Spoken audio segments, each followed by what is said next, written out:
Hi everyone, I'm Donna Stellhorn, your practical astrologer, and today we are talking about the full moon. It's on May 12th, it's at 22 degrees of Scorpio, and this full moon makes a trine to the North Node and Saturn.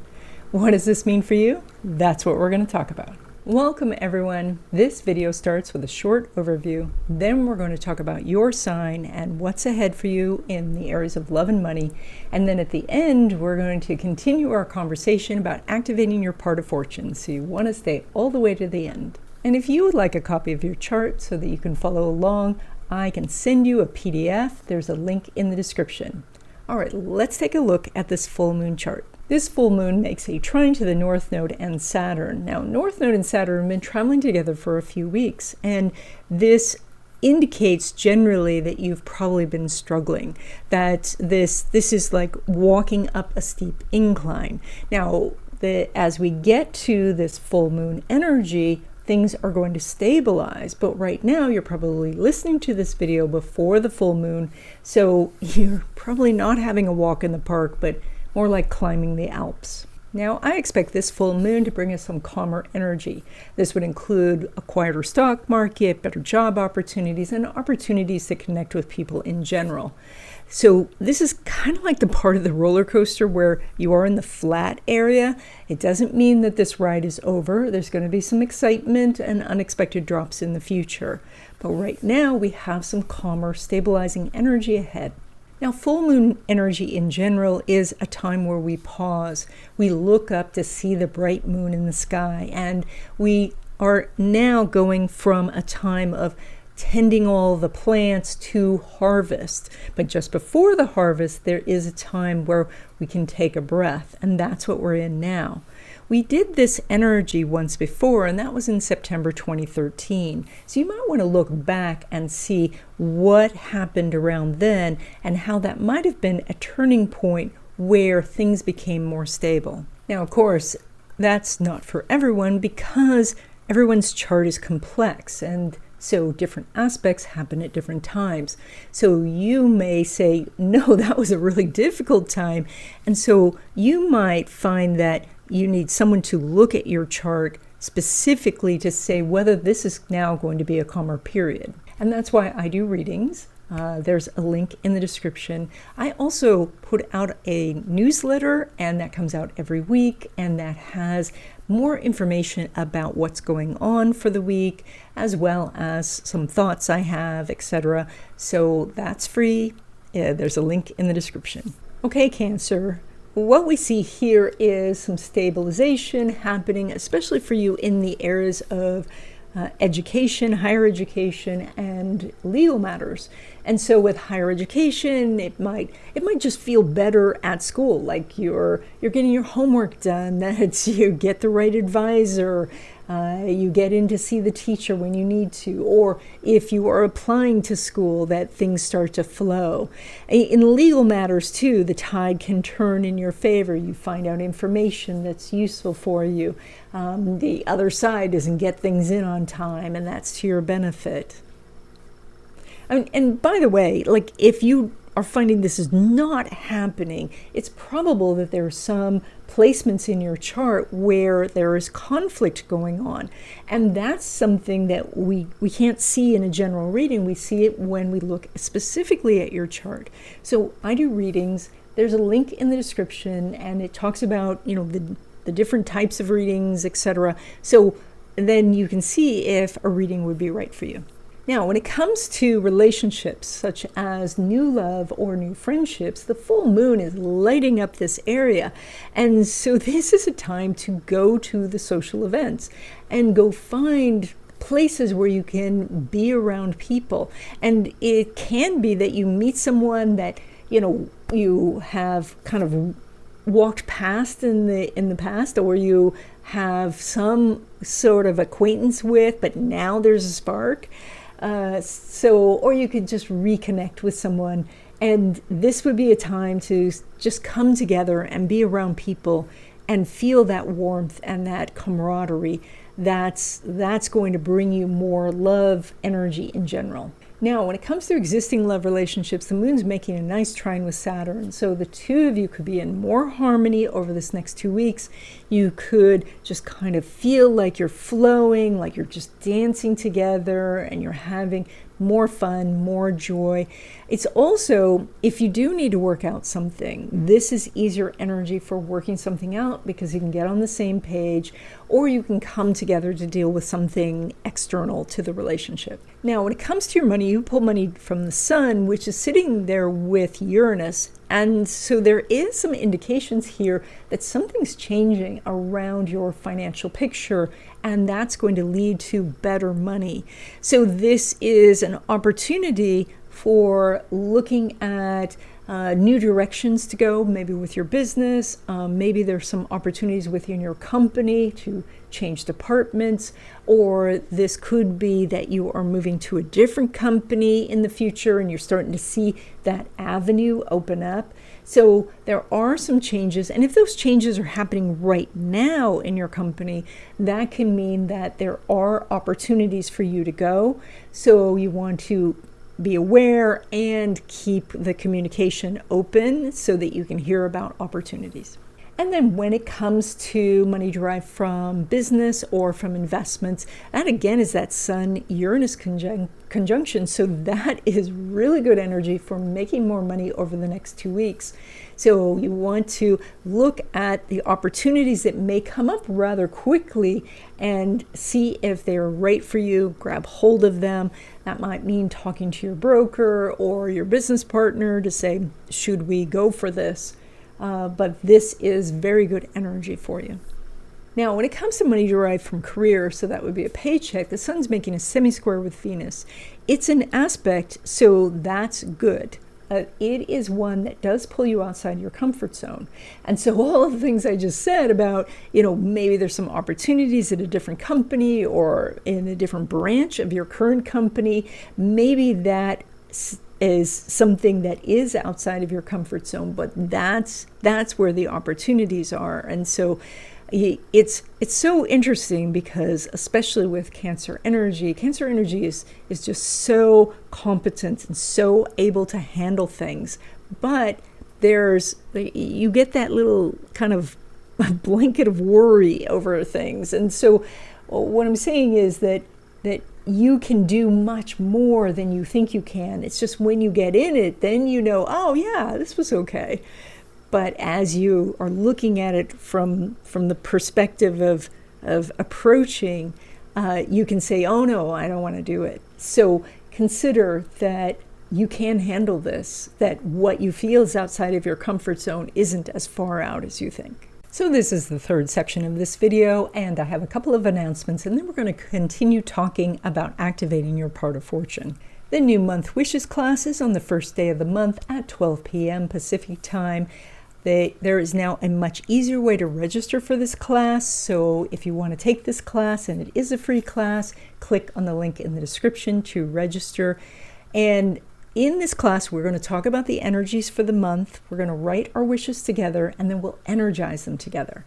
And I know that oftentimes people can't take the class because of scheduling conflicts or time zone conflicts.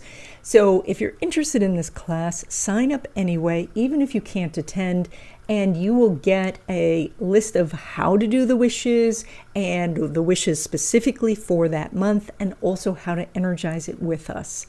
So even if you can't attend, sign up. We want to have everybody doing this at the same time. And in May, I am teaching a class on finding the best day to do anything. This is based on 5-element Chinese astrology, but you don't need to know anything about Chinese astrology to take this class. The system is quite simple. And so this class is also part of a summit where there's going to be lots of people talking about really interesting things like altars and spirit animals and connecting with the elements and all of these things. So registration for the summit is free. There's a link in the description. And finally, if you would like to support this channel and astrology in general, you can hit that join button and join the channel. That would be great. The link is right by the subscribe button. So a couple of weeks ago, we started talking about how to activate your part of fortune. And in that episode, we did your part of fortune with a crystal. And so those crystal links are still in the description. And so if you missed that, you can still find the crystal that works with your part of fortune. Today, we're going to talk about the sign your part of fortune's in and how to activate that energy. And if you don't know what sign your part of fortune is in, I can send you a PDF of your chart. There's a link in the description. Now, it's quite likely that your part of fortune is in a different sign than your sun sign. And so unless you're a triple, like you're a triple Taurus, then you are going to have part of fortune in Taurus. But most people have their part of fortune in a different sign than their sun sign. And so that means that you can activate that part of fortune by focusing in on the energy of that sign. Now, the reason your part of fortune is in a different sign than your sun most of the time, and is because that the part of fortune is made up of your sun, moon, and ascendant. So your sun is your ego and your identity, and the moon is what you need, what you crave, and it's a really strong motivating factor in your life. And your ascendant is how you present yourself. So if your part of fortune is in Aries, you need to take action. And that's very different than just being busy. That is taking a specific action, no matter how small that action, that moves the needle towards your goal. So that can be something as small as looking up some information or reaching out to someone and contacting them to ask a question. Just doing something to move it forward starts to bring you luck. If your part of fortune is in Taurus, you are manifesting luck and opportunities by deciding what you want. You know, a lot of people tell me they want, like, I want $1 billion, but they don't actually want the hassles, the notoriety, and the responsibilities that come with having $1 billion. And so they both want something and don't want something, and so their wish gets canceled out. So consider manifesting smaller things and get the practice down of how you can wish for something and have it come to you. And then you can quickly build to larger things that you want without having this sort of mixed energy or being at cross purposes. So start with things like a parking place, money to buy an item you want, or someone to give you a gift. If you have part of fortune in Gemini, opportunities come through communication. And so that is, you ask people for what you want and you will start to receive. Now, you're not going to get a yes from everyone, but as you ask, that's going to reverberate through the universe, that energy.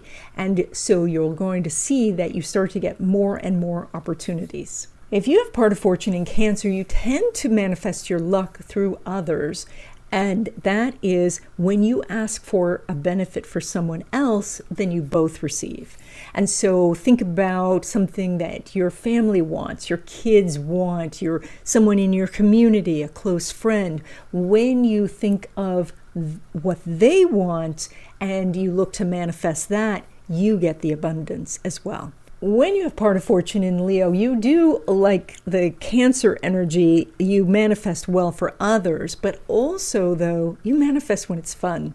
Like when you can think of something that's going to be fun for you and people that you love, you will manifest more things. So consider not just going to events, but putting on some events where you are social and connected, and you will find tons of opportunities that way.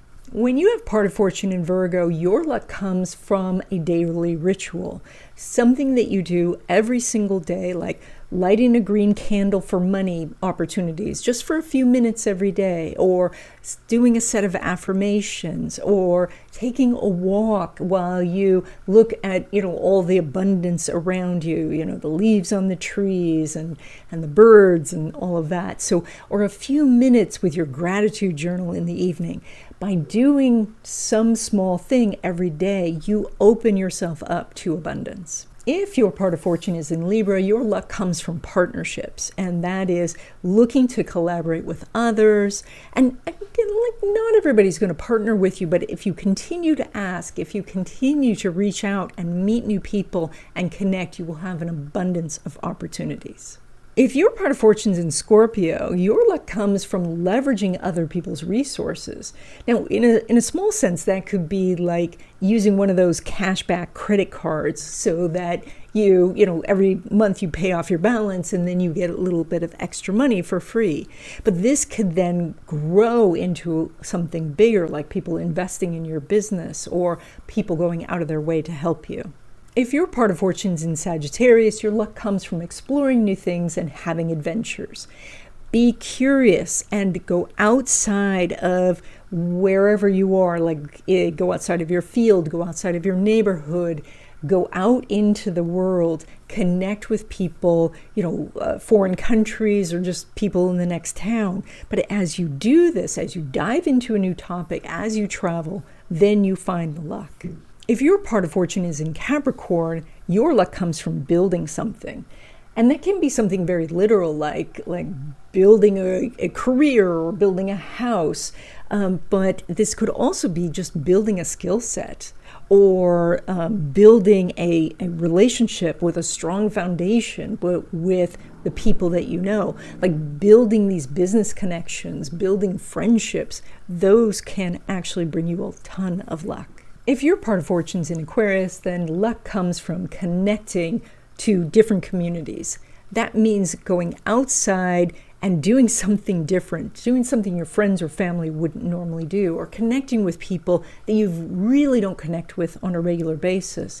And these may be groups that have such niche interests that they have a whole different vocabulary about things. So by doing this, by investigating these different ideas and these different groups, you open up opportunities from all sides. And then if your part of fortune's in Pisces, then your luck comes from harmonizing with the universe. And that's done through meditation or yoga or feng shui or magic.